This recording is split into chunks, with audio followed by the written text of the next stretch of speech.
Vista especial do Jornal Jangadeiro. Segunda-feira, bora conversar?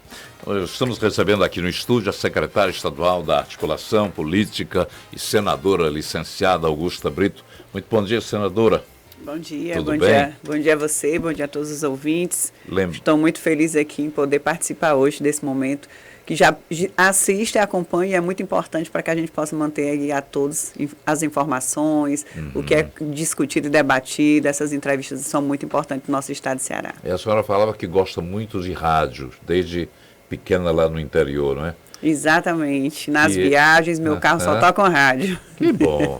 Lembrar você que está acompanhando pelo rádio na 101.7, lembrando pelas redes sociais, Instagram, YouTube, Facebook, você acompanha essa entrevista também e pode participar pelo 981-543814. Secretária, a senhora está há um mês na Secretaria da Articulação Política, deve passar ainda 4 meses na pasta. O que é que deu essa movimentação? Bem, uma nova oportunidade, né? Não deixa de ser um desafio. Está sendo a primeira mulher também a assumir essa secretaria dentro do governo do estado, durante todo o período de existência dessa secretaria. E nós viemos com a intenção realmente de poder contribuir com a experiência que a gente já teve no executivo, quando fui gestora também como prefeita na cidade de Graça, e depois deputada estadual aqui, por 2 mandatos também. Então, venho muito com essa intenção, né, de poder contribuir com o governo do estado na questão da articulação política, de fazer boas relações, fazer com que as políticas públicas do estado cheguem a todos os municípios e chegue também de uma forma que a gente possa entender que a política é necessária, tem que existir e que ela é boa e é positiva, existem bons políticos e que existe realmente as pessoas que querem fazer o bem, e até porque é uma obrigação, né? No momento que você tem um cargo, que você foi eleita pelo povo, pela população, pela maioria de votos, isso faz parte da democracia, você tem já uma obrigação realmente de fazer, de cumprir seu papel como tem que ser feito. Então, estou ali com essa intenção de contribuir para o desenvolvimento e, sobretudo, sobre essa relação política do governo do estado, do nosso governador, sobretudo é o Mano de Freitas, que tem uma boa intenção, gosto muito de ouvir. Então, eu digo assim que estou aí com pessoas como o nosso ministro Camilo Santana, eu digo e vou repetir aqui, eu considero o maior líder hoje, né, político do estado do Ceará, sendo respeitado a nível do país, com todas as ações, com todo o empenho e desempenho que vem fazendo dentro do Ministério da Educação. Então, estou aí junto com essa equipe, né, eu diria, de bons políticos, que assim eu considero, para que a gente possa verdadeiramente fazer boas ações no estado como um todo. O ex-ministro José Dirceu considera que ele é um bom nome para a presidência da República. Como é que a senhora vê isso? Eu considero mais ainda. Eu vejo muito positivamente, não só pelo perfil, né, que nós temos aí do nosso ministro da Educação, mas pelo que ele vem desempenhando e mostrando para o país, com a sua humildade, sobretudo, com a sua vontade, com o diálogo, sempre ouvindo a todos e tudo, e com grandes projetos, como a gente vê aí, ele andando em todo o país, com esse projeto que é o Pé de Meia, que eu estive, né, e tenho um contato muito grande com o governo federal, com o nosso presidente Lula. Tive lá nesse período, apesar de ser curto, né, 1 ano, consegui estar como líder do governo, não só do PT dentro do Senado, mas vice-líder também do governo do presidente Lula. E a gente vê e percebe que a política pública, é a ação do governo hoje que está realmente tendo uma visibilidade e uma grande importância para o país, é a questão do Pé de Meia lançado pelo Ministério da Educação, como tantos outros projetos já existentes, que estão sendo fortalecidos dentro do governo federal, mas esse veio como uma inovação e que está sendo um sucesso dentro do governo do presidente Lula. A senhora falou em articulação política, seria uma espécie de lobby? Qual é o desafio de convencer ou conversar, seria com tantos nomes, tantos espectros políticos, para que os projetos do governo sejam tocados? tantos interesses, né? Na verdade, realmente é um desafio. Não é só conversar e fazer essa articulação, diria, mostrando a política que está sendo feita pelo governo do Estado, mas alinhar para que essa política que está sendo pensada pelo governador Eumano de Freitas, pela equipe, pelos secretários de cada pasta aqui do governo do Estado, seja verdadeiramente o que a sociedade está esperando que aconteça, ou que seja o que foi prometido também durante a campanha do período eleitoral, que está dentro do plano de governo, o que as pessoas esperam, criar expectativas sobre aquele voto que deram, aquela confiança que tiveram em eleger essas pessoas que estão ali à frente. Então, o desafio é muito mais fazer com que o que foi prometido, o que foi realmente discutido durante o período eleitoral, escutando vários setores, várias pessoas, sobretudo a população, seja garantido que vá acontecer para que a gente possa ter uma boa relação política. E não só fazer acontecer, mas que as pessoas percebam no seu dia a dia. Percebam que ao sair de casa vai ter uma ação do governo do Estado e sintam essa ação acontecendo. Porque eu digo muito que não adianta o governo ficar fazendo, seja qual governo for, fazendo algum tipo de ação se verdadeiramente a população não sentir lá no seu dia a dia, se aquela pessoa que precisa daquela ação efetivamente para mudar a sua vida, ela não consiga sentir que está acontecendo aquela política pública. Então, é essa articulação que a gente quer fazer com que o governo aconteça, que as ações sejam feitas e que, sobretudo, a população perceba que elas estão sendo feitas e que vai fazer diferença verdadeiramente na vida das pessoas. A senhora falou que tem muitos interesses e, diante disso, é uma tarefa fácil ou dá dor de cabeça também para tratar com tantas cabeças divergentes também? Fácil não é, né? Por isso que eu digo que é um desafio. Né? E eu fico feliz em estar tendo a oportunidade, volto a dizer, de ser a primeira mulher a estar ocupando essa pasta, porque realmente tem que ter muita confiança naquela pessoa que está ali para fazer e para levar o nome do governo, do próprio governador Eumano de Freitas, procurando construir positivamente e levar as pautas que estão sendo determinadas que aconteçam dentro do governo do Estado. Volto a dizer, para fazer com que meu maior desafio, meu maior interesse hoje está na articulação política, além de ter uma boa relação com todos os políticos, institucionalmente falando, com todos os partidos, é construir um diálogo que as pessoas, sobretudo as pessoas da ponta, se sintam representadas pelo governo que eles elegeram democraticamente. Então, é muito mais do que só políticos, é muito mais do que só partidos. Eu digo só, mas são muitas coisas, né? Também, né? Mas que também representam a população, né? Essas pessoas que foram eleitas também democraticamente representam diretamente sua região, também representam sua categoria, enfim. Mas, sobretudo, eu quero chegar naquela pessoa que confiou, que votou, e aquela que não votou também, porque depois que é eleito a gente faz para todos, o governo não pode ter nenhum tipo de discriminação, fazer com que elas percebam as ações do governo do Estado, efetivamente mudando a vida delas, e eu repito aqui e digo, especialmente as que mais precisam, especialmente aquelas que precisam de uma atenção mais direta do Estado, mas não só essas, mas sobretudo essas eu acho que a gente tem que fazer com muita responsabilidade, entendendo que é nossa obrigação fazer e que ninguém está fazendo por bondade, está fazendo porque tem que ser feito, né? Porque a gente foi eleito, as pessoas que foram lá eleitas estão lá para verdadeiramente fazer o que é para ser feito, né? Então a gente está lá para ajudar nessa construção também. Falar nisso, né, para chegar, né, os serviços à população, principalmente os mais carentes, como é essa relação do governo com os municípios, né, com as prefeituras? A senhora já foi prefeita, né? A senhora pode até fazer uma comparação, né, ao longo desses anos, como é essa questão da regionalização, né, e um ponto de destaque, de atenção do governo para essa questão de levar o serviço também para o interior. Bem, ótima pergunta.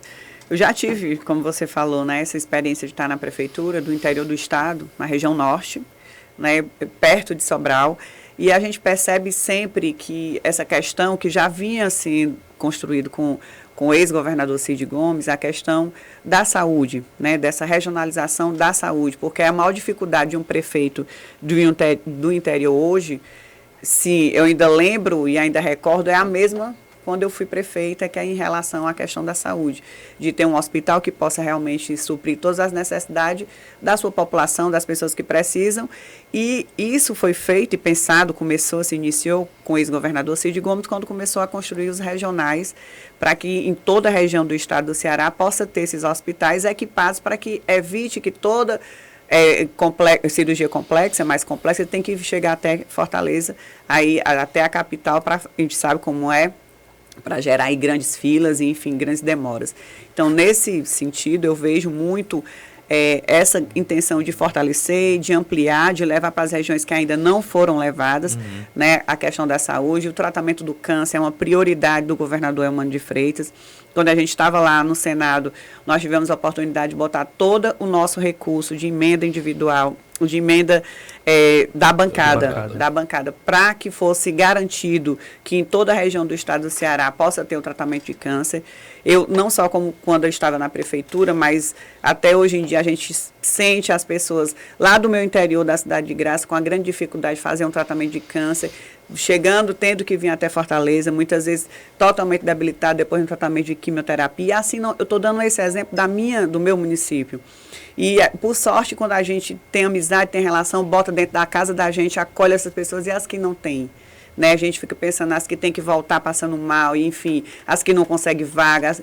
E é nesse sentido que essa regionalização e essa questão do tratamento do câncer, eu acho que vai fazer uma grande diferença na vida das pessoas. E essa relação com as prefeituras é isso, levar esses serviços que a gente acredita que tem maior dificuldade de um prefeito, de uma prefeitura fazer, em cada município não tem como ter, no município menor não tem como ter um hospital realmente funcionando, porque não tem essa viabilidade financeira para que ele consiga realmente ser estruturado, montado, feito, mas sobretudo sobre o custeio e o funcionamento deles, pela equipe médica, pelas responsabilidades. Então, essa regionalização é essencial para que a gente possa garantir essa segurança dos prefeitos, das prefeitas, poderem ter ali atendimento para a população do seu município de alta complexidade, mesmo que mais perto do que aqui a capital, né? Então, a gente acredita muito nisso e também, junto com o nosso ministro Camilo Santana, a gente decidiu botar também todo o nosso recurso de emenda individual,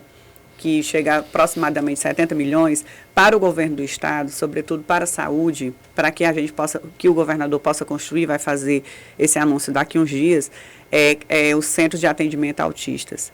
Também por grande demanda de mulheres, sobretudo de mães, que relatam não ter a condição, não só do diagnóstico, que já é difícil, pela falta de médico especializado, pela falta realmente de toda uma estrutura para que possa fazer o acompanhamento do tratamento dessas crianças e adolescentes. Então, com essa sensibilidade, nosso ministro Camilo Santana, junto com o nosso período lá dentro do Senado, a gente resolveu fazer para que agora, pouco tempo, também vá ser construído regional, também pelas regionais, né, do estado, esse centro de atendimento a crianças e adolescentes autistas. Por falar em Senado, uma questão que vem se arrastando lá em Brasília, a questão da desoneração fiscal, da desoneração da folha. É uma queda de braço entre Senado, Supremo, governo federal. Como é que a senhora tem avaliado essa questão? Eu disse assim, eu não sei se eu saí num bom período ou não, né? Porque várias polêmicas começaram a ser votadas, né? Mas eu gosto de estar envolvida também nessas questões que são prioridades e que são importantes. Nós temos aí toda uma defesa da Associação dos Prefeitos, também da Federação dos Prefeitos, sobre essa questão dessa desoneração. Agora nós temos que entender também o outro lado, que é o governo federal, que tinha um período para que isso acontecesse. Isso também vai repercutir, eu diria assim, profundamente também nos cofres, né, e na programação do orçamento do governo federal. Então, está sendo construído, pelo menos até o momento que eu estava lá, estava sendo construído um meio termo para que pudesse, sim, os municípios serem atendidos e também entendo toda a dor do município. Volto a dizer, sou municipalista, fui prefeita, sei como os municípios precisam realmente desse aporte, com a garantia do que o que está sendo, eu diria, dado, né, entre aspas, assim, essa possibilidade dessa exoneração, enfim, possa realmente fazer efeito diretamente na política que ele vai fazer dentro do município. Né? Que não seja só um benefício que está sendo dado, mas que a gente não veja o resultado, ele está sendo dado, mas qual é efetivamente o resultado dele diretamente para as pessoas daquele município. Eu acho que tem que ter só uma questão de contrapartida, mas que é muito merecido. Os municípios aí estão sofrendo há algum tempo, né, que todas as obrigações são botadas para o município, para o prefeito e para a prefeita, e às vezes o recurso fica na União, no governo federal, na sua grande maioria. Às vezes, aproveitando essa questão, né, as prefeituras são muito sobrecarregadas, né, senadora, com essa, inclusive pela legislação, né, não seria uma forma de pensar um novo pacto federativo, sempre se fala nisso, né, sempre nova legislação, porque os prefeitos dependem muito de repasse, né, mas a questão de movimentar a economia da cidade às vezes fica muito complicada. Concordo plenamente. Sempre fui a favor que aconteça o mais rápido possível, até porque eu digo, os prefeitos e prefeitas têm toda uma obrigação de fazer, de executar, de atender às demandas do município, e tem toda uma burocracia, uma legislação que, eu diria assim, dificulta que isso aconteça. Porque o recurso, volta a falar, né, está, maioria, na sua grande maioria, no governo, na União, no governo federal. E as ações estão acontecendo no município. Então, eu ficava muito também, a gente fica muito angustiado indo para Brasília, procurando emenda de deputado, emenda de senador, enfim, eu diria assim, com o pires na mão, né? A gente diz assim, a gente está aqui com o pires na mão, tendo que fazer no município, sabendo que tem que fazer, mas o recurso não dá. Tem os programas que vão ainda para o município, como a questão do incentivo a ter e a obrigação ter a questão do PSF, onde tem que ter médico, enfermeiro. Só que não chega a ser 20% do recurso do governo federal que vai para o município. Então, o município tem que bancar, porque um médico não vai pelo salário que o governo federal pensa que ele vai, ou pensava que ele ia.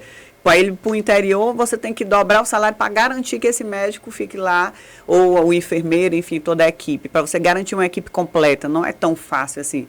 Então, são muitas dificuldades e muitas obrigações que os prefeitos e prefeitas têm e que o recurso, infelizmente, ainda não é suficiente, por isso que fica nessa história de ir para Brasília, de procurar recurso, enfim. Mas é um grande desafio. Ano eleitoral, e a gente quer saber a sua opinião exatamente sobre candidaturas, depois do intervalo rápido para a senhora tomar uma aguinha aí. Já já a gente volta. 10h22.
São 10h24. Estamos de volta conversando com a secretária de Articulação Política, senadora licenciada Augusta Brito.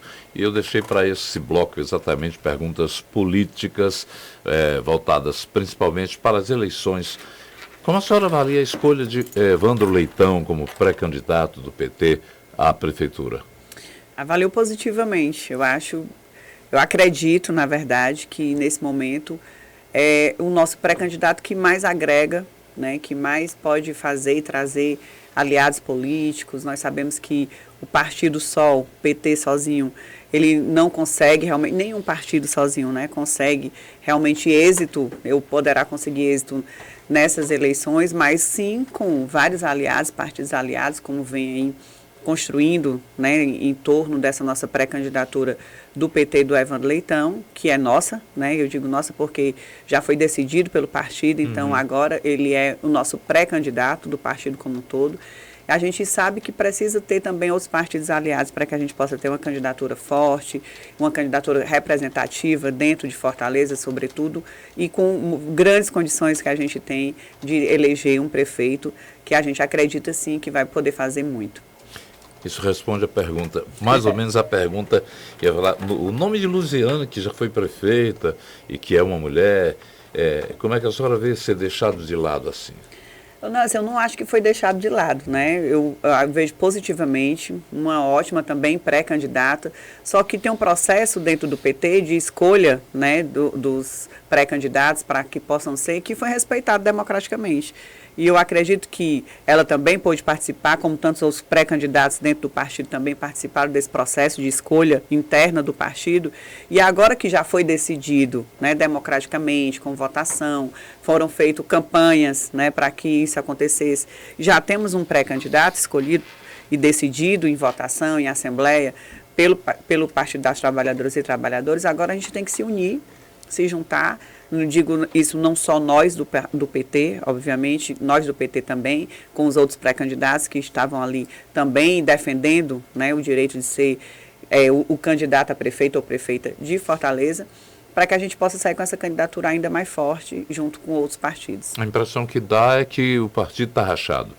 Não, tá não. Eu estava até nesse período, né, de ser decidido, como eu volto a dizer, democraticamente. Quando a gente vai para um processo de escolha, né, onde a gente, democrático, tem que respeitar realmente a decisão da maioria. Né? Então, inteligentemente, eu acho que todos os pré-candidatos são pessoas inteligentes, participaram de várias campanhas, são pessoas que respeitam esse processo democrático, com certeza aceitam e aceitaram o que foi decidido e vão entrar aí na campanha logo ela possa começar. A senhora acredita que essa corrente da Luziane se engajaria também na campanha, na pré-campanha? Acredito profundamente, até porque eu tenho nela uma grande política, né, e vejo que ela pôde participar do processo democrático, uma mulher que me inspirou muito, né, e me inspira ainda até hoje. Quando ela era prefeita de Fortaleza, sobretudo, eu era lá do interior do estado e já tinha ela como uma grande referência de mulher na política. E tenho certeza que, como ela é inteligente, como ela é sábia, participou do processo democrático de escolha, não tem como ela não se engajar e nem todo o pessoal dela nessa campanha assim que ela se iniciar. A escolha de Catânio dela como coordenadora lá em Calcaia é prêmio de consolação? Não, nem vejo que seja. Eu acho que é mais uma determinação dela, como eu volto a dizer, pela sua inteligência. Catânio sempre foi tão fiel, tão do seu lado, foram sempre tão parceiros, não diria nem infidelidade, foram tão parceiros dentro da política, na vida, na amizade, que ela não poderia fazer diferente, né? Então, como ele esteve sempre do lado dela, quando ela esteve à frente de uma campanha, de uma eleição, nada mais justo que ela também possa fazer e retribuir isso com ele, até porque ela tem uma grande experiência e vai poder ajudar muito, tenho certeza, nessa campanha lá em Calcaia. Falando sobre aproveitando essa deixa, né, da escolha de um pré-candidato do PT para a Prefeitura de Fortaleza, alguns aliados, inclusive o senador Cid Gomes, eles acharam meio complicado, entre aspas aqui, concentrar todas as candidaturas, né, já tem governo, tem vaga de Senado, agora a Prefeitura também, somente no PT que deveria abrir a oportunidade para os partidos aliados encabeçarem chapas. O que a senhora acha disso? Não, eu acho que é legítimo o nosso partido do PT, que tem o presidente hoje, o presidente Lula, que tem o governador Elmano de Freitas, que tem o senador Camilo Santana, também tem o prefeito de Fortaleza, até para fortalecer que as políticas possam chegar também através do partido, através, né, dessa força política que tem. Então eu vejo totalmente uma oportunidade de ser fortalecido uma candidatura do partido, do PT, e sem tirar nenhuma outra candidatura de outro partido, sem fazer nenhuma guerra, né, eu diria assim, dos partidos aliados. Muito pelo contrário, construindo coletivamente, trazendo os partidos que são hoje, que compõem a base do governo, tanto do presidente Lula, como aqui também do governo do Estado, Elmano de Freitas, para se juntarem a esta candidatura que vem forte, se tiver com os aliados juntos. Obviamente, a gente precisa estar unido para uma candidatura forte, e eu acho que o PT tem totalmente legitimidade, nesse momento, sobretudo, eu acho que tem de lançar o candidato do PT.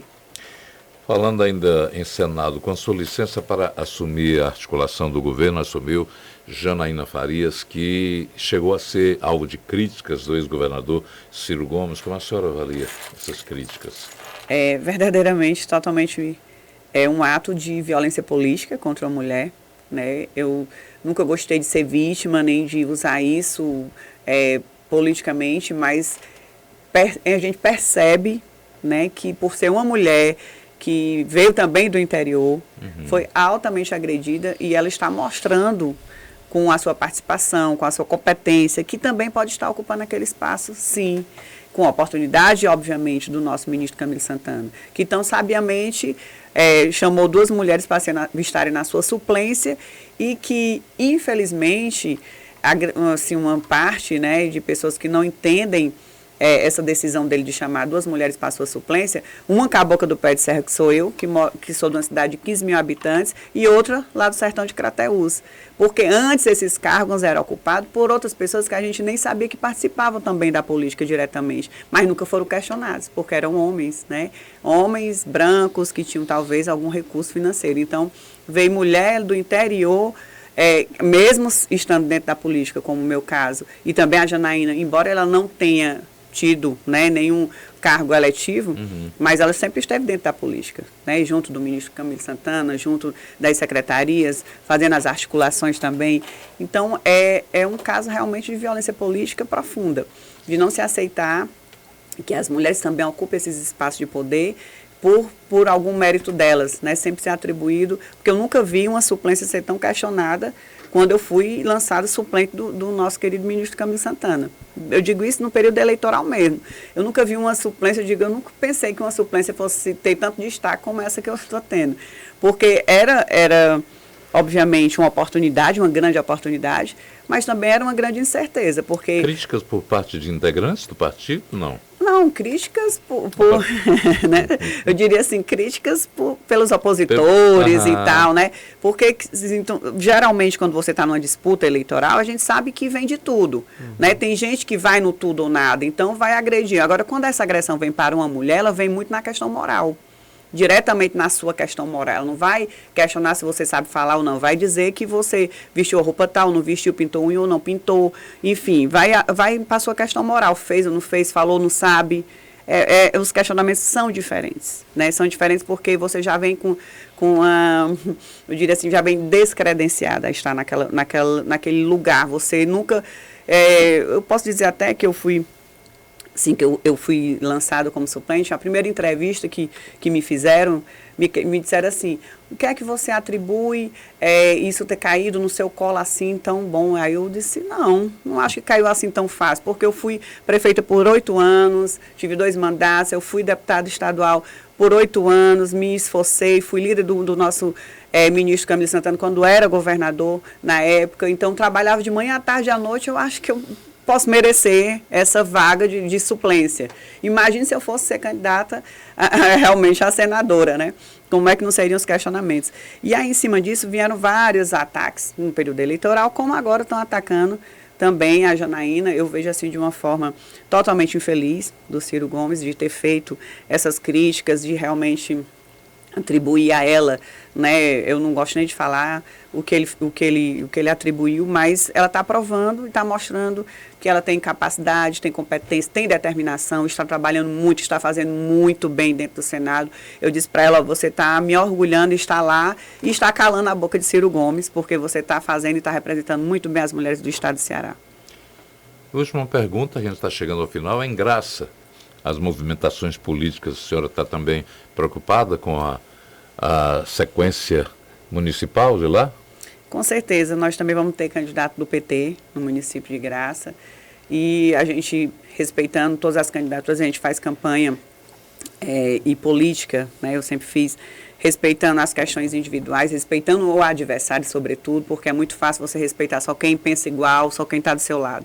Mas a gente tem também respeito à população, então, por consciência, eu diria assim, por responsabilidade, eu não posso me eximir do processo eleitoral também do meu município, né, sobretudo. Então, a gente vai ter candidatura lá, volto a dizer, mostrando e apresentando propostas para melhorar o município, fazendo uma política realmente, verdadeiramente, querendo construir para todos e todas.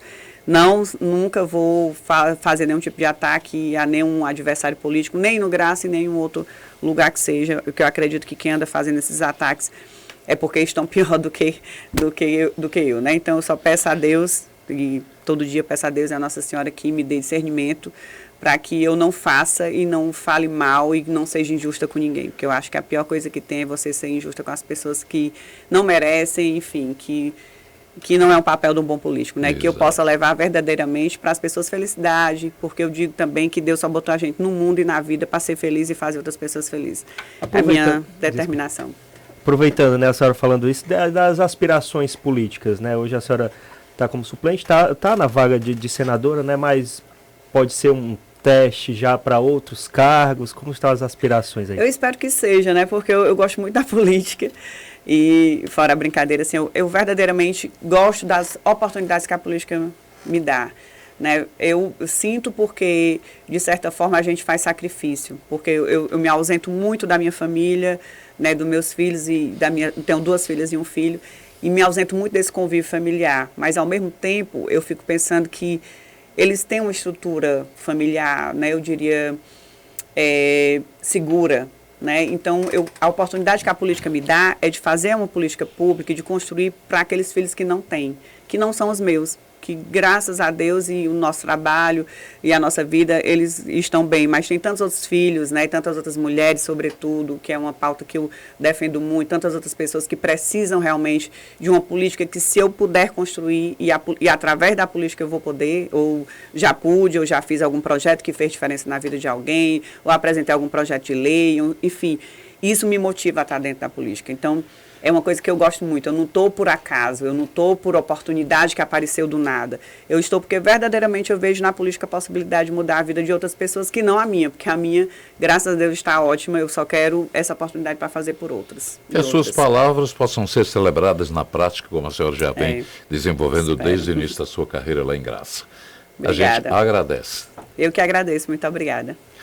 Nós conversamos com Augusta Brito, secretária de Articulação Política, senadora licenciada, no Bora Conversar de hoje, 10h38.